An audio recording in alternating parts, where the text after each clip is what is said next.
Гудермесская зеленая красавица сегодня окружена множеством детей и взрослыми, которые пришли отметить наступление Нового года. И пока одни запечатлевают это событие памятными фотографиями рядом с Дедом Морозом и Снегурочкой, другие наблюдают за праздничными выступлениями местных артистов.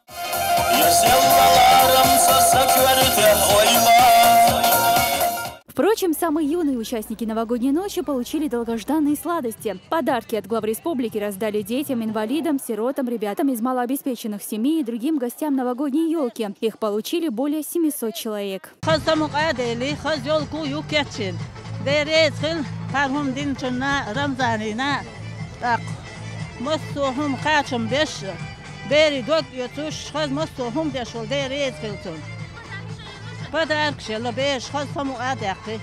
Традиционно любой праздник не обходится без исполнения национальных танцев. Новогодний вечер участники праздника зажгли горячей лезгинкой. Элина Халидова, Магомед Сулейманов. Новости.